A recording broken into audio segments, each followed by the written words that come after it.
pertama kali juga pengen mengenal, tapi di berikutnya karena saya juga ada hal yang Tuhan juga nyatakan ketika saya berdoa, dan hal yang saya mau sedang bahas itu bicara tentang apa yang sebetulnya sedang terjadi buat generasi hari ini, tentunya generasi anak-anak. Nah, saya menemukan di survei, tentunya saya akan memulai dengan survei yang dibuat oleh Bilangan Research Center. Dan dari survei itu, Bapak Ibu nanti bisa melihat, saya coba share screen ya, kondisi hari-hari ini. Apa sih yang terjadi buat generasi hari-hari ini dalam kehidupan mereka? Mungkin saya share langsung kali ya.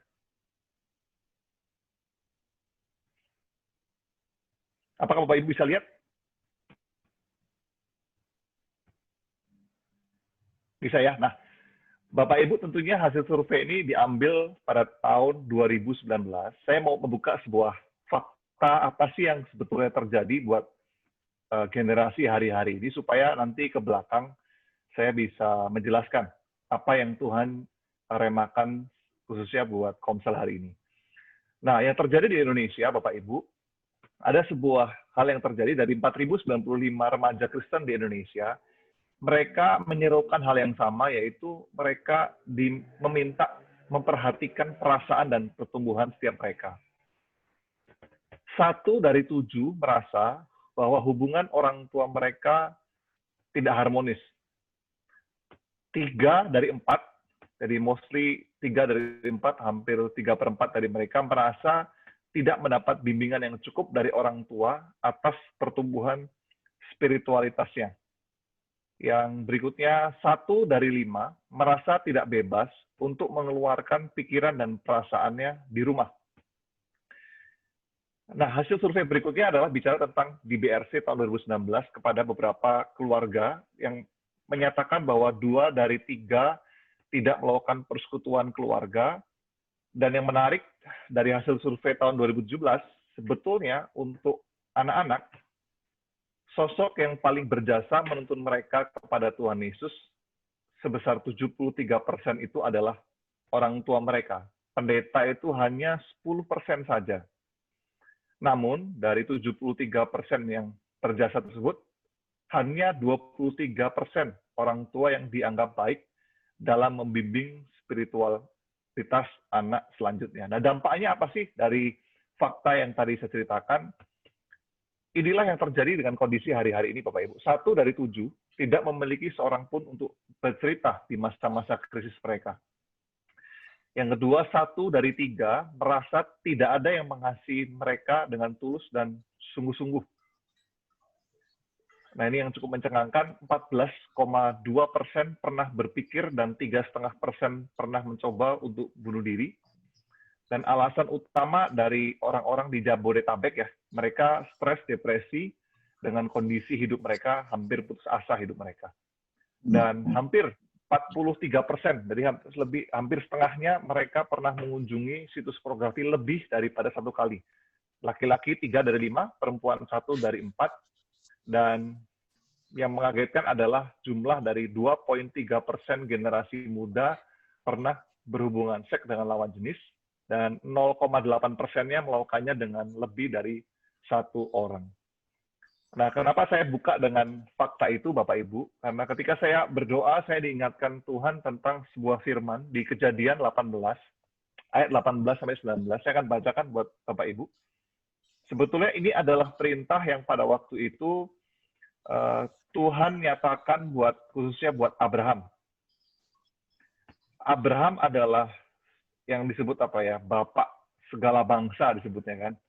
Jadi ketika saya menggambarkan kondisi Abraham, tentunya menjadi sebuah gambaran buat kita bersama, sebetulnya apa sih yang Tuhan rindukan terjadi di tengah-tengah keluarga kita sama-sama. Tentunya saya juga perlu belajar dari Bapak Ibu yang sudah S3, bahkan ada S5 ya. Saya masih S1, namun saya menceritakan ini karena salah satu hal yang menjadi fokus saya di Abalov juga berfokus kepada Next Gen. Dan ketika saya mendengar dari mereka sangat merindukan hubungan yang dekat dengan orang tuanya.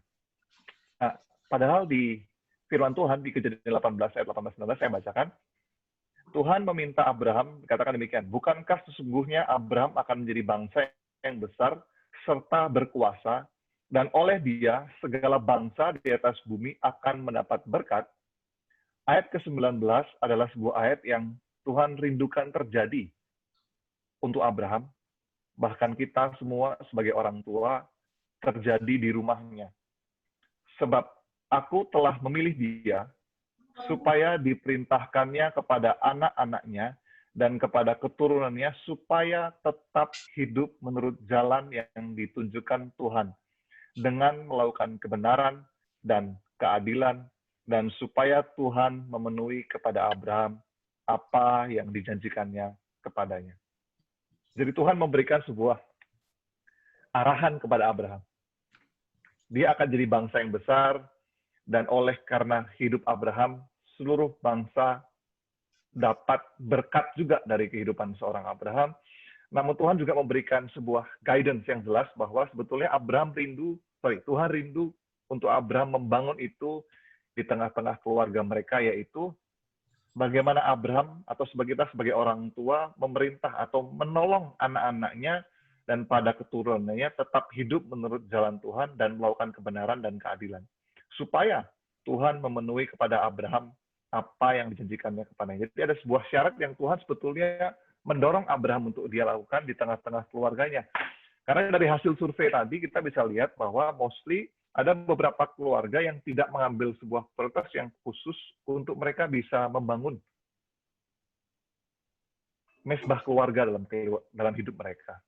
Nah, saya nggak tahu apakah Bapak Ibu di sini ada waktu yang Bapak Ibu ambil untuk mengambil waktu mesbah keluarga, namun apakah ada juga waktu untuk Bapak Ibu juga berdoa bersama? Saya percaya paling tidak hal yang paling simpel bisa kita kerjakan di rumah kita adalah kita mengambil waktu bersama dengan anak-anak kita untuk berdoa. Kenapa saya katakan demikian, Bapak Ibu?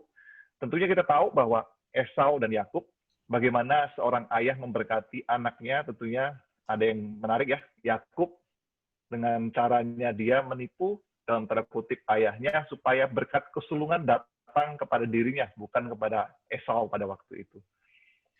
Tapi dari kisah itu kita bisa tahu bahwa di tangan ayahlah salah satunya blessing yang Bapak bisa berikan buat anak-anaknya ketika Bapak Ibu menaruh tangan di atas kepala buat anak-anak Bapak Ibu. Tuhan menitipkan sebuah otoritas, tapi bukan cuma otoritas, sama juga dengan pengurapan untuk Bapak dan Ibu, bisa memberkati mereka, bahkan juga bisa memberikan sebuah blessing buat kehidupan mereka, supaya kehidupan mereka bisa bertumbuh dengan baik, Bapak Ibu. Nah, saya ada sebuah kesaksian yang menarik yang saya tidak pernah lupa karena ketika membahas tentang keluarga, ada satu orang ayah yang dia bercerita, dia juga punya 3 orang anak, Bapak Ibu. Dan dia bercerita bahwa dia merasa sukses dengan anak yang pertama dan kedua. Karena ketika dia melihat anak pertama dan kedua, mungkin terlibat dalam pelayanan, namun yang menarik, dia kayak kurang dekat dengan anak yang ketiga, Bapak Ibu. Nah, kalau dia bahasa agak ciong gitulah. Jadi ketika dia pulang, dia sering kali melihat anaknya main game, lihat anaknya nonton film seri. Dia rasanya pengen ngajak anaknya untuk dia itu terlibat dalam pelayanan. Dia beberapa kali dorong, bahkan sedikit memaksa anaknya untuk ikutin, namun seringkali justru anaknya menolak. Anak ini nggak mau. Anak ini agak kurang serk sama papanya dan beda sekali. Bahkan seorang ayah ini dikatakan dia cukup berhasil kalau ngomongin tentang mentoring, Bapak Ibu. Dia dipanggil ke beberapa pelayanan, dia berhasil untuk mentoring orang lain, namun akhirnya dia bertanya sama Tuhan, Tuhan, apa sih yang dia mesti kerjakan buat keluarganya? Karena dia nggak cuma mau anak yang pertama, anak yang kedua, namun dia juga pengen rindu anak yang ketiga juga bisa ngalamin Tuhan buat ke depan. Nah, yang menarik Bapak Ibu, Tuhan ingatkan dia untuk mengambil waktu lebih deep bersama dengan dia. Nah, tentunya kesulitan untuk membangun komunikasi ayah dan anak dihadapi dia juga. Ketika dia pulang, lihat anaknya nonton film seri, dia mencoba menanya sama anaknya, Nak, lagi nonton apa? Anaknya yang sudah agak ciong, ngomong dengan nada ketus, ini Pak. Namun ayah ini nggak menyerah Bapak Ibu. Dia coba duduk, dia coba perhatiin, walaupun dia kurang mengerti filmnya, kemudian dia bahas sama anaknya, ngajak ngobrol. Nah, ini film tentang apa? Kemudian anaknya mulai dengan ketus ngomong karena lagi nonton diganggu, mungkin merasa tidak suka, namun kemudian dia jawab terus, dijawabin terus, dijelasin terus. Dan keesokan harinya dia main game, ayahnya duduk di sampingnya, kemudian ngeliat dan belajar memuji Bapak Ibu. Dia puji, wah kamu jago sekali ya main gamenya. Dia mencoba melihat apa yang baik di anak yang ketiga. Kemudian berikutnya nonton film serial lagi, dia duduk lagi, gangguin dalam tanda kutip anaknya. Lama-kelamaan, komunikasi yang tadinya seperti kayak nggak cair, lama-kelamaan ayahnya ini mulai tahu film ini tuh bicara tentang apa sih, game yang dia mainkan tuh sedang mainkan game apa sih, dan kemudian seorang ayah ini memberanikan diri bertanya sambil menceritakan kondisi filmnya. Oh, kok si ini kok sudah seperti ini sih? Anaknya mulai cetus, jawabnya, kan begini-begini Pak kemarin. Iya, Papa kan tahu yang minggu lalu begini-begini. Iya Pak, tapi sebelumnya ada begini-begini. Akhirnya mereka mulai percakapan hanya dengan film, Bapak Ibu. Yang lebih menarik, dia memberanikan diri kepada anaknya yang main game. Boleh nggak Papa join main game bareng sama kamu? Anaknya polos-polos aja, anaknya kasih sticknya satu lagi, dan kemudian mereka main game bersama. Dan dia tahu, Bapak Ibu ya, anaknya lebih jago main game, tapi papahnya mencoba untuk mengimbangi anaknya, walaupun akhirnya kalah. Dan mereka, ayah ini merasa bahwa hubungan mereka semakin lama semakin dekat gitu. Nah, suatu kali Bapak Ibu, karena mereka sudah mulai cair hubungannya, ayah ini nggak boleh memaksa lagi kepada anaknya. Sang anak tiba-tiba datang kepada bapaknya dan kemudian ngomong begini, Pak, boleh nggak besok banget nih kita ke Dufan bareng yuk Pak.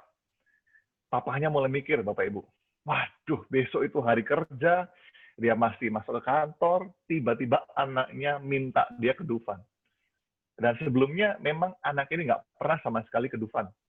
Maksudnya tidak pernah mau atau meminta kepada ayahnya untuk pergi ke Dufan bersama gitu. Tapi itu pertama kali anak ini meminta.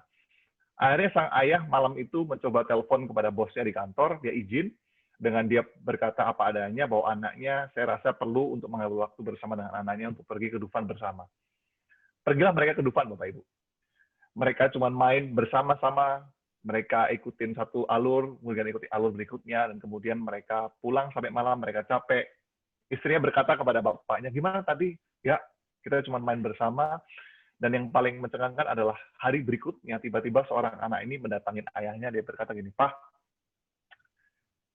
thank you ya Pak. Mulai hari ini, aku mau ikut komsel lagi, mau ikut mentoring yang ada di gereja. Thank you, sudah jadi contoh buat saya. Dan mulai dari hari itu, anak ketiga ini mulai join untuk bisa bersekutu bersama-sama Bapak Ibu. Tentunya saya percaya apa yang Bapak Ibu mungkin sudah kerjakan di tengah-tengah keluarga, bersekutu bersama, itu juga tidak pernah sia-sia.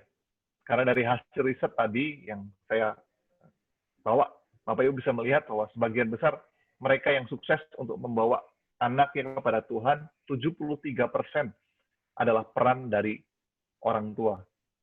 Nah, peran inilah yang saya diingatkan Tuhan untuk kita semua sama-sama mengerti. Bahwa kita semua diberikan sebuah berkat, diberikan sebuah otoritas di tangan Bapak Ibu. Mereka semua bisa menerima berkat itu. Nah, tentunya bukan hanya untuk anak-anak kita, Bapak Ibu. Saya nggak tahu apakah setelah hari ini nanti mungkin bisa berdiskusi bersama-sama ketika jalan pagi bareng mungkin berikutnya ya. Bapak Ibu bisa membahas bagaimana sih kondisi keluarga ketika Bapak Ibu memulai berdoa bersama. Memulai untuk mungkin Bapak Ibu punya seorang anak yang mungkin agak ciong atau agak kurang dekat dengan mereka. Namun saya percaya Bapak Ibu, ketika Bapak Ibu mulai mendekati mereka, mulai mengajak mereka bercerita, saya percaya mereka juga dengan mungkin tidak langsung ya, mungkin butuh proses, namun mereka juga bisa bercerita. Kenapa Bapak Ibu? Karena seperti yang Tuhan sampaikan di Kejadian tadi.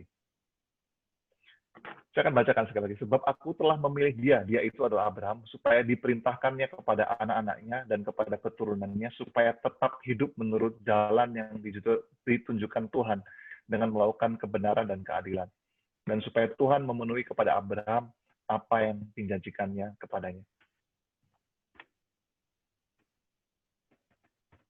Ketika saya prepare buat hari ini, saya teringat dengan hasil riset tadi. Itulah kenapa saya memulai dengan bertanya, berapa banyak anak yang Bapak Ibu sudah punyai, kemudian saya melanjutkan dengan fakta-fakta apa yang terjadi sebetulnya di antara generasi ini, untuk menolong kita sama-sama untuk mengerti bahwa anak-anak Bapak Ibu, mereka adalah firman Tuhan katakan, mereka adalah anak panah di tangan seorang pahlawan.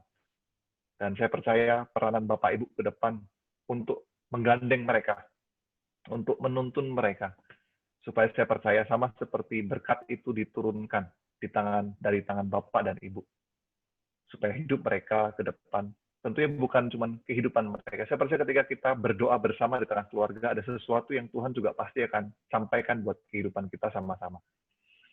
Nah, ada sebuah cerita juga Bapak Ibu, bukan hanya untuk kita sebagai anak. Berapa banyak Bapak Ibu yang masih mempunyai orang tua? Boleh? Saya tahu, boleh angkat tangan, karena di monitor saya bisa lihat semua.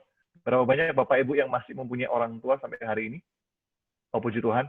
Thank you Bapak Ibu, saya lihat tangan-tangannya. Bahkan di firman Tuhan, saya akhiri dengan sebuah firman juga yang melanjutkan dari firman itu. Firman Tuhan selalu bicara begini Bapak Ibu. Hormatilah ayahmu dan ibumu. Tentunya ketika Bapak Ibu mencoba membangun hubungan dengan anak-anakmu juga, saya percaya ada peranan kita untuk kita juga bisa terus membangun hubungan dengan orang tua kita. Saya tidak pernah lupa dengan kesaksian Kak Sam waktu itu. Dia bercerita di sebuah video, dia bercerita tentang kesaksian dia, bahwa selama kehidupan dia, ada sesuatu missing link dalam hidup dia. Dia sukses, dia bisa bekerja, bahkan dia katakan dia juga sudah melayani banyak orang pada waktu itu. Namun dia merasa ada sesuatu missing link dalam kehidupan dia, dan Tuhan ingatkan bahwa ada sebuah missing link antara dia dengan orang tuanya, yaitu papahnya. Pada waktu saya mendengar kisah itu, saya sangat diberkati. Saya ingat sekali ketika dia berusaha membangun hubungan kembali dengan orang tuanya. Dia sudah mempunyai cucu ya, Bapak Ibu. Namun dia belajar waktu itu membangun hubungan kembali dengan papahnya. Dia ingat papanya waktu itu perlu pergi ke China untuk membeli obat, dan dia memberanikan diri kepada papahnya, "Pak, kita pergi bersama-sama, kita ke dokter ke sana, ngambil obat bareng-bareng." Kemudian dia temani papahnya, dia selfie bareng, dia makan bareng di dalam perjalanan, kemudian mereka ngobrol.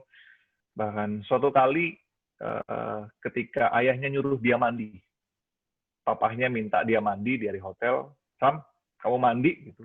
Kemudian dalam pikiran dia terpancing, Bapak Ibu, saya sudah punya cucu, saya tahu kapan saya mesti mandi, kapan saya belum mandi.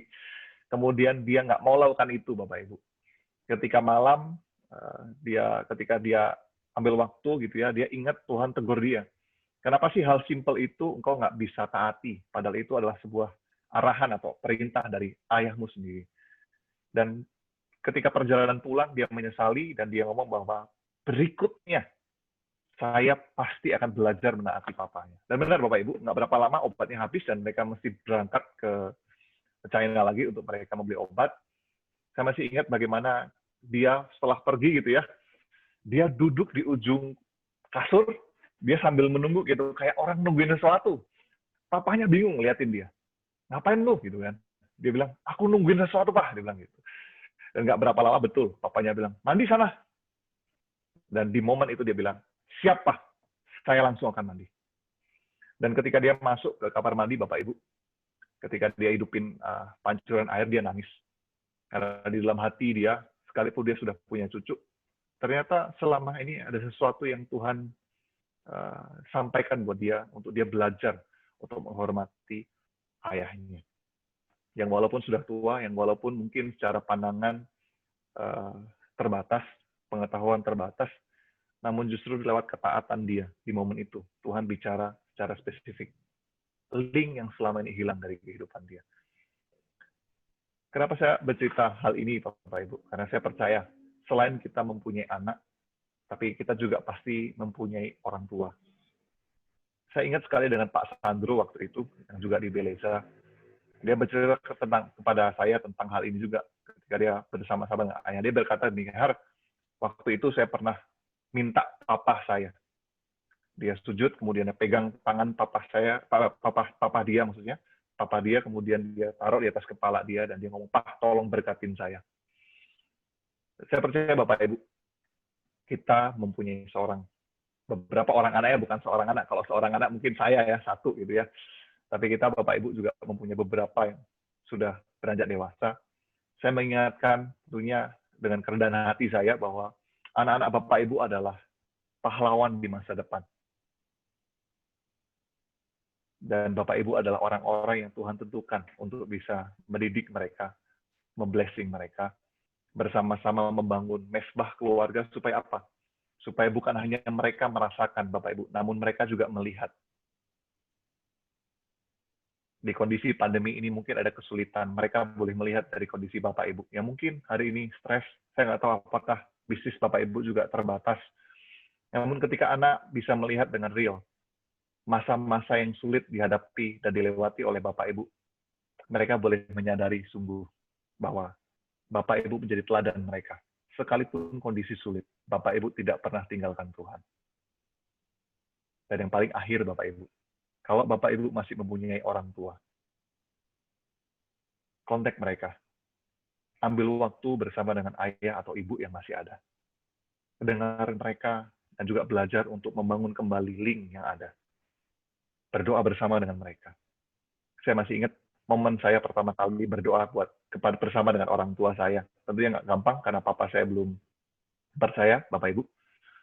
Namun kami bertiga, saya bersama kedua orang kakak saya waktu itu memberanikan diri, kami ngumpul langsung, kemudian boleh nggak kita berdoa. Beberapa kali kami berdoa, tentunya papa saya diam, tapi beberapa kali kemudian ayah saya mulai meneteskan air mata. Tentunya saya sempat bertanya sama dia, Pak, kenapa nangis gitu ya? Papa saya cuma mengusap air mata dan kemudian, ya nih Papa, tambah tua, tambah cengeng, dia bilang gitu. Namun saya tahu Bapak Ibu, sekalipun ayah saya belum kenal, maksudnya belum percaya Tuhan, ketika momen di mana kami berdoa bersama, kami semua merasakan Tuhan hadir. Dan saya berharap Bapak Ibu, malam ini, bangunlah kembali link bersama dengan orang tuamu. Namun, selain engkau membangun link dengan orang tua, ada juga part di mana kita membangun mesbah keluarga di tengah-tengah keluarga Bapak Ibu. Kenapa? Supaya generasi berikutnya, mereka hidup, mengerti akan firman, dan hidup sesuai dengan apa yang menjadi panggilan Tuhan dalam hidup mereka. Dan Bapak Ibu lah menjadi orang-orang yang memblessing, mengutus mereka di tempat-tempat di mana mereka mau Tuhan terlibat, di mana Tuhan juga mau utus mereka ke tempat-tempat itu. Itu, Bapak Ibu, tentunya saya berharap apa yang menjadi share saya malam ini, Bapak Ibu bisa terus bangun buat ke depan. Tentunya saya berharap nanti ke depan ketika Bapak Ibu jalan-jalan pagi, atau Bapak Ibu pergi komsel bersama-sama gitu ya, bolehkah Bapak Ibu untuk saling sharing? Gimana sih Bapak Ibu ketika belajar terus membangun hal ini? Entah nanti mungkin bicara tentang orang tua Bapak Ibu, atau mungkin lebih bicara tentang anak-anak yang hari ini ada. Namun saya rindu, kenapa? Karena dari hasil survei di Abaloh Barat, tentunya Bapak Ibu, kami mensurvei beberapa kali, kami kunjungan di tengah-tengah Abaloh Barat, kami punya sebuah data yang kami sadari bahwa hubungan personal dengan Tuhan itu perlu dibangun terus-menerus.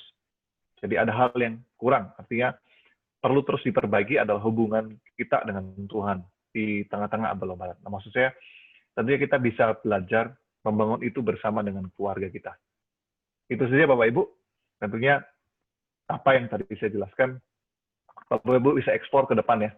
Karena mungkin waktu terbatas malam ini, saya berharap Bapak Ibu nanti bisa diskusi, bagaimana kondisi Bapak Ibu. Mungkin biasanya sampai jam berapa ya, Pak? Kalau boleh saya tahu waktu, biasanya sampai selesai jam berapa? Jam berapa? Oh, jam 10. Oh, sure. Nah, kalau gitu berarti kita masih punya waktu diskusi, Bapak Ibu. Saya tidak sharing lama, karena saya sebetulnya pengen lebih bertanya juga kondisi masing-masing dari Bapak Ibu. Bagaimanakah kehidupan bersama, mesbah keluarga yang selama ini Bapak Ibu bangun. Boleh kita ambil waktu 15 menit, mungkin masing-masing keluarga boleh bercerita apa yang selama ini boleh dikerjakan.